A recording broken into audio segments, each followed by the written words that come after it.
If you're watching this video, then this is for you, and this is for me too. And this is just an encouragement and a reminder that you can do hard things.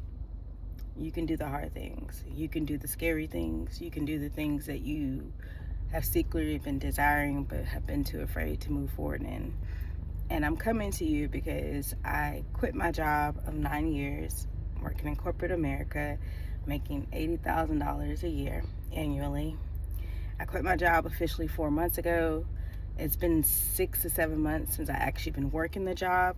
Before I quit my job, I was on leave. I was on short-term disability and FNLA due to exhaustion, burnout, mental health issues, depression, anxiety, all those things. And I was trying to find a reason of how I could go back to work, how I could swallow and ignore and temper down the fear, the pain, the anger, the resentment. Not resentment towards anyone else, but resentment towards myself of not living a life that I really wanted to live and just trying to fit and mold into what society says appropriate. Society says the American dream. I was trying to find ways of navigating that, and I could not find a reason to keep going. And so June of this year, I quit my job of 9 years. I am single. I'm not married. I don't have children. I have a house and I have a mortgage. And I was renting out 3 of the rooms in my house before I quit my job. One of the people that was renting out the room moved out right before I quit, and my mother was staying with me. She's been staying with me for 9 years, and I finally asked her to move out because I began setting boundaries and I was going to therapy. And I asked her to move out. She moved out back in July. I still have one other person renting out a room, but other than that, I have really no income. I really have nothing like stable paycheck like I used to. I liquidated my 401k, which is very little. I liquidated that so that I could pay my mortgage up until March of next year. And I've kind of been coasting. I just recently came back from a 2-week trip, my birthday trip. I turned 37 on October 1st. And I came back from 2 weeks in Lisbon, Portugal, because I wanted to see about traveling, about being bold enough to do something different. And I've been off of work for 4 months. The funds aren't there like they used to be.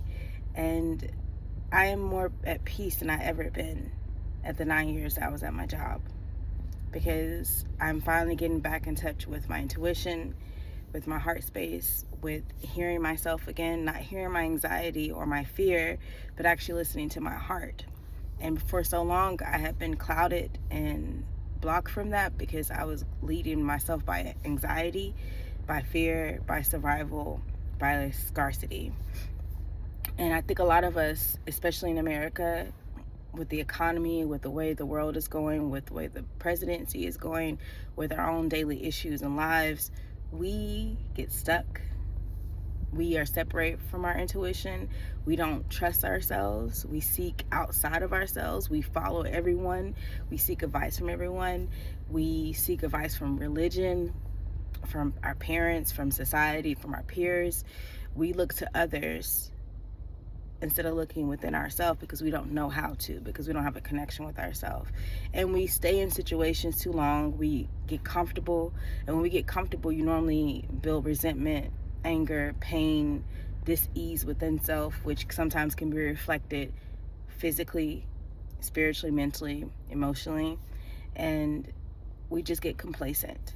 And we just think that's just the norm, when there's other ways of being. And other ways of being, you have to get uncomfortable. You have to do the hard thing. And for me, this is very hard because I want to explore myself. I want to figure out who I am now at 37, single, on my own, unemployed. How can I find a sense of security within myself without relying on the job, or relying on the house, or relying on codependency relationship with my mom, having help in the house? I would like to rediscover me. and to find my own security within myself and my gifts. I'm a writer, I'm a speaker, I'm a coach, I'm a teacher, I empower women. I share stories. I'm a poet, I'm an essayist. I share my stories from healing and trauma and pain and empowering myself and learning to love myself in real time. And I share that so that hopefully it connects with someone. And so this is me sharing my truth, that I'm putting myself on the line. I am not just sitting on my hands and hoping something happens, because I think another thing people get afraid about, you quit something or you end something, you just wait for it to happen. I do believe you have to take a line action. I do believe you have to have a sense of intention of what you're trying to bring into your life or what you're trying to call into your life. And you have to move forward in that belief and have unwavering faith. Like, you have to surrender to something bigger than yourself. And I'm a highly spiritual person. So at this time, I'm unsure. I'm unsure. I've tried these things before where I wanted to have a corporate job and also pursue my passions, write books, teach, post things on YouTube, but then I get burnt out, I get tired, and I'm like, let me go back to my steady paycheck and I'll do this when I have time. But it doesn't fulfill me. It doesn't give me peace. It has not given me joy. It has not fulfilled me. It has drained me. It has made me angry. It has made me very resentful. It has made me emotionally eat. It has made me go back to patterns of destructive behavior because I feel that I am not in alignment with my truth. So now I am pulling back everything so that I can just start showing up creatively as I am. And that means I got to destroy a lot of things. So I am going to sell my house. I am ready to start traveling, to explore. I am not going to apply for another corporate job. I'm going to start trusting my instincts as far as writing, as far as creating a consistent schedule, as far as sharing my story here, and trusting that something bigger is at play here. This is very, very scary. I'm doing the hard thing in real time. It is uncomfortable as F. But I feel more peace. I take high blood pressure medication, but my blood pressure has been increasingly getting better. I am eating healthier. I'm working out. I'm getting back out in the sun. I am wanting to be seen again. I am feeling more confident in my body, my thick body. I am wanting to make connections.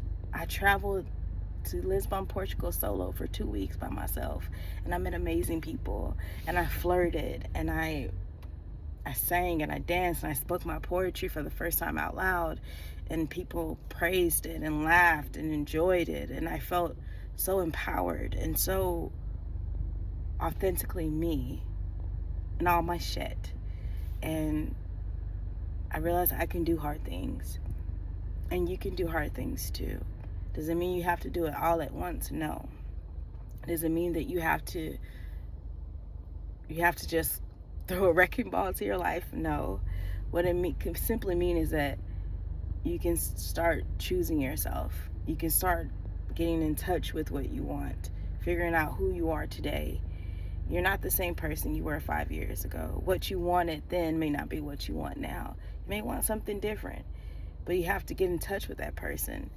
A lot of times what I've done is I meditate a lot. I journal every day. I ask myself, hard questions of what do I feel? What do I want to experience? What brings me joy?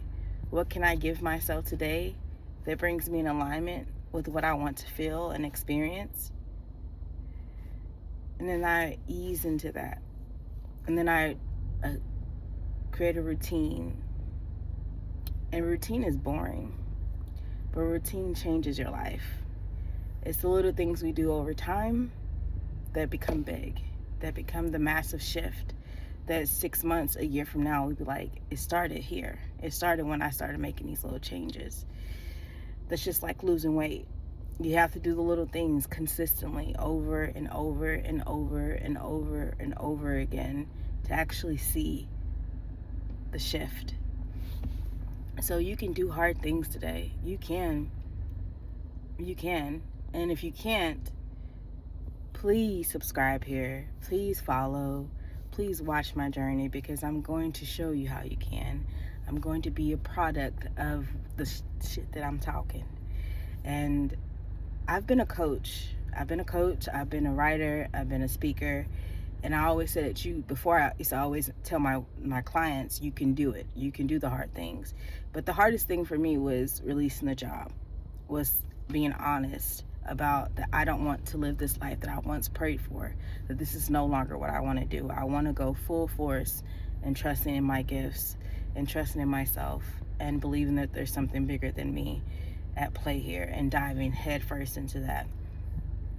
But I would never do it because I was so afraid of not having that stability, not having that paycheck, not having that steady income coming in, because I got debt, I got bills, I got all these different things. But all this time that I've been off work, my bills have been paid. Has my debt been cleared? No.